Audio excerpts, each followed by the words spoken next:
Hello दोस्तों, मैं Dheeraj Bhadauria Kotlin for beginner series में आपका फिर से स्वागत करता हूं। और आज हम बात करेंगे एक महत्वपूर्ण टॉपिक के बारे में जिसका नाम है exceptions. So exceptions are the one of the important feature in a programming languages to detect the particular error in a programming and make your program perfect.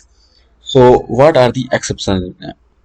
Start करते हैं। So exceptions are the events that disturb your normal flow of the program. So when any known problem arise in the execution of the program, that's called the exceptions. But so जब मैं कोई ऐसा programme लिखा हुआ है, there is a number of line of codes of the program, और उस programme के बीच में कहीं किसी लाइन पे मैंने ऐसा कोड लिखा है जो लॉजिकल पॉसिबल नहीं है और सिंटेक्चुअल इट इज पॉसिबल, तो मेरा कंपाइलर उसको डिटेक्ट नहीं कर पाता है और मेरा प्रोग्राम रन हो जाता है।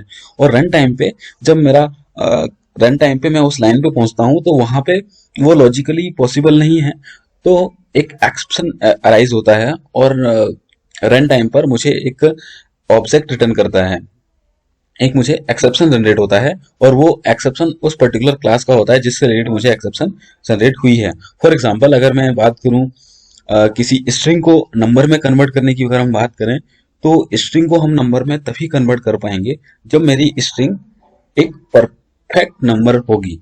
फॉर एग्जाम्पल, अगर मेरी स्ट्रिंग में 1 2 3 लिखा है then I can easily convert it to the numbers, लेकिन मेरी स्ट्रिंग के अंदर अगर ABCD लिखा है then how is it possible to convert ABCD to the number? So it is not possible. So in this case the number format exception will be generated. Sorry, in this case, yes. So in this case the number format exception will be generated. Same अगर मैं किसी number को 0 से divide करूं तो divided by 0 exception generate होगा। अगर मैं किसी नल पॉइंटर, किसी नल वैल्यू के साथ में कोई ऑपरेशन परफॉर्म करने की कोशिश करता हूं देन वहां पे नल पॉइंटर एक्सेप्शन जनरेट होगा। अगर मेरे अरे की वैल्यू, अरे का साइज मेरा 10 है और मैं उस अरे के अंदर से 11वीं नंबर की इंडेक्स की वैल्यू को रिटर्न करने की कोशिश करूंगा, सो देयर अरे index out of bound exception will be generated. So according to the condition or according to the different type of errors, there are a lot of classes are already predefined जिनका हम use कर सकते हैं। बहुत सारी classes automate already बनी हुई हैं हमारे अलग अलग कंडीशंस के, अलग अलग डिफरेंट लॉजिक्स और डिफरेंट एरर्स को कैच करने के लिए। तो इन्हीं क्लासेस की जो पेरेंट क्लास होती है उसको हम एक्सेप्शन बोलते हैं। तो जितने भी सारे प्रकार की एक्सेप्शन क्लासेस होती हैं वो एक्सेप्शन क्लास के अंदर आती हैं। तो exception is a parent class of all type of the different exception classes. अगर हमने अब बात करेंगे, मेरे पास में बहुत बड़ा प्रोग्राम है, मैंने लिखा हुआ है एंड और उसमें कहीं पे लॉजिकली कोई एक्सेप्शन जनरेट होता है तो उस टाइम पे मेरे आगे का जो एग्जीक्यूशन होता है वो मेरा रुक जाता है और आगे का जो कोड होता है वो काम नहीं करता है। तो लेकिन मैं चाहता हूं कि मेरा आगे का कोड भी काम करे और उसको हैंडल भी कर सकूं। So how is it possible? तो ट्राई और कैच ऐसे ब्लॉक होते हैं जिनके थ्रू हम इसको इनको कैच और इनको हैंडल कर सकते हैं। अगर मैंने कोई ऐप बनाई है, एंड्रॉइड ऐप, और उसमें अगर मैं किसी प्रकार का कोई एक्सेप्शन जनरेट होता है तो मेरी ऐप क्रैश हो जाएगी, it will not work and आपकी ऐप क्रैश होते ही यूजर को बाहर फेंकेगी, आपकी ऐप बंद हो जाएगी।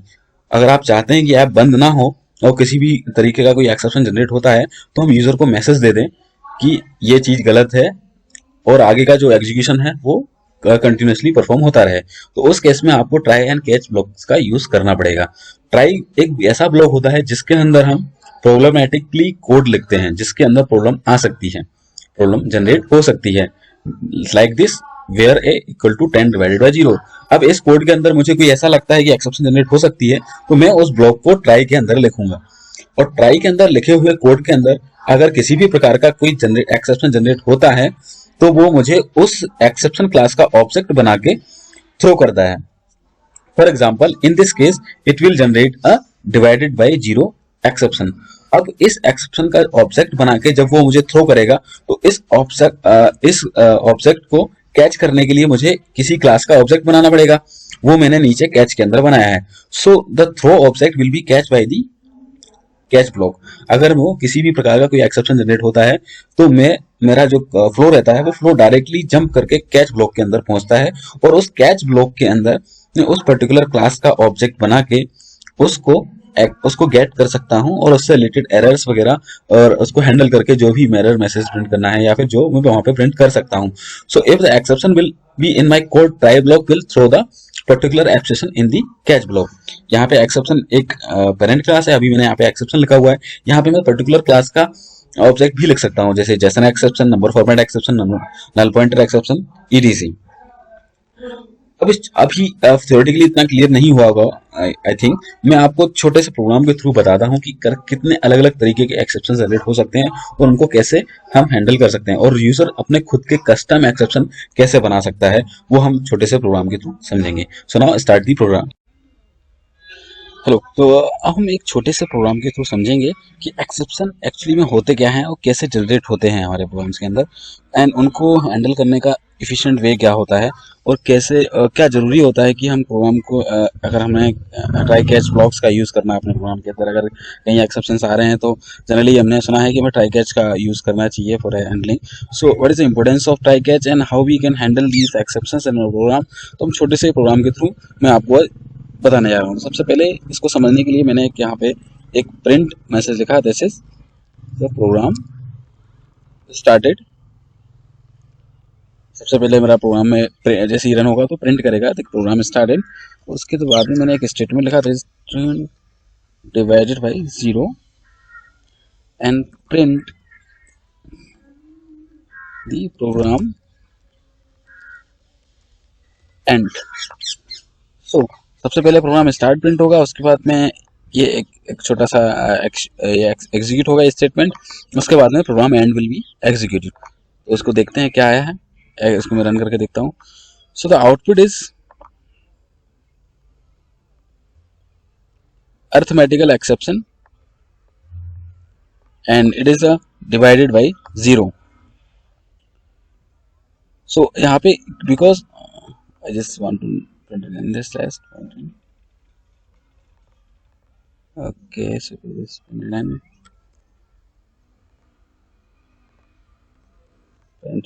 like this and then again like this.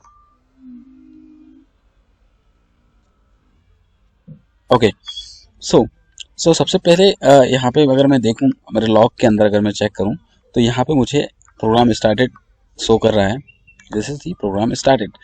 मतलब मेरा जो पहला स्टेटमेंट था वो एग्जीक्यूट हुआ, दी प्रोग्राम स्टार्टेड। उसके बाद में जब वो सेकेंड लाइन को एग्जीक्यूट करने गया compiler, so that's a run time पे जब उसने एग्जीक्यूट किया तो उसको एक्सेप्शन मिला, दिस इज अरिथमेटिकल एक्सेप्शन। अगर हम किसी भी नंबर को 0 से डिवाइड करेंगे तो इट इज़ नॉट पॉसिबल, हमें इनफाइनाइट रिजल्ट प्राप्त होगा।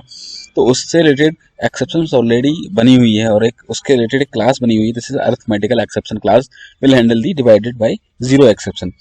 तो अगर डिवाइडेड बाई 0 एक्सेप्शन इस लाइन पे आया है तो उसने आगे का जो स्टेटमेंट था उसको एग्जीक्यूट ही नहीं किया, मतलब मेरा प्रोग्राम यहीं पे ब्रेक हो गया था।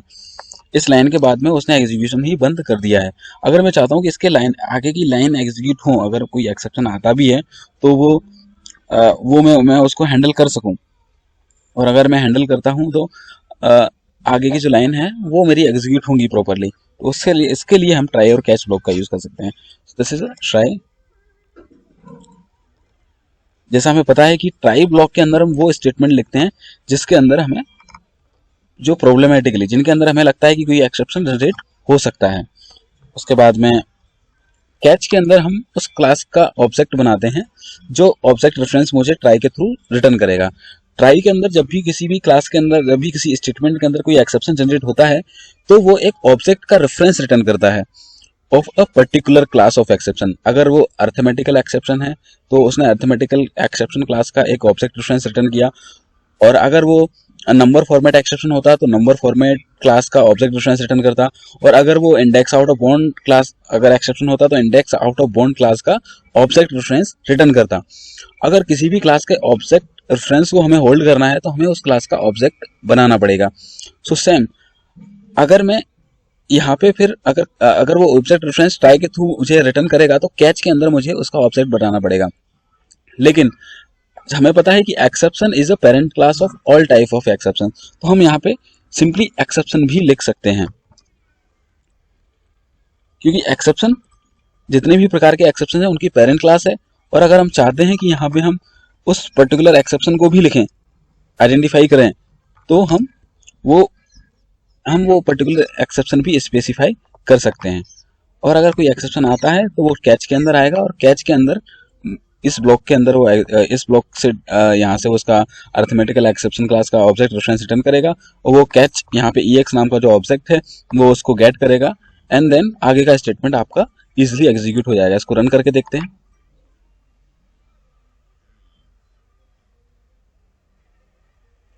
ओके, सो यहाँ पे दो क्लासेस हमने, एक कॉटलिन के अंदर एक्सेप्शन, कॉटलिन के पैकेज के अंदर भी एक एक्सेप्शन क्लास है और एक जावा डॉट लैंग के अंदर भी है, तो हमने दोनों लगा दी थी। सर इस तरह से कॉन्फ्लिक्ट एक हटा देते हैं हम। अगर आप कॉटलिन का यूज कर रहे हैं तो कॉटलिन क्लास के अंदर के जो एक्सेप्शन क्लासेस हैं वो आपको यूज करनी है। So now the easily the program started, catch के अंदर आया, यहाँ पे ट्राई के अंदर उसने एग्जीक्यूट करने की कोशिश की, अरिथमेटिकल एक्सेप्शन के अंदर पहुंचा एंड देन प्रोग्राम एंड। अगर हम यहाँ पे एक्सेप्शन लिखते हैं तो क्या होता है,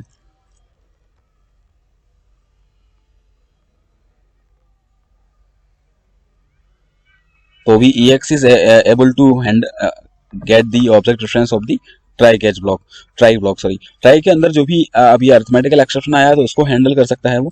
अगर हम बात करें इसी जगह पे एक नंबर की, दिस इज A5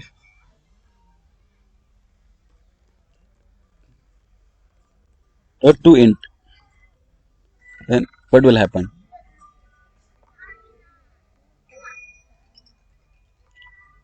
यहाँ पे भी एक्सेप्शन क्लास आया। अगर मैं यहाँ पे सिर्फ अरिथमेटिकल एक्सेप्शन लिखता हूँ तो क्या होता है,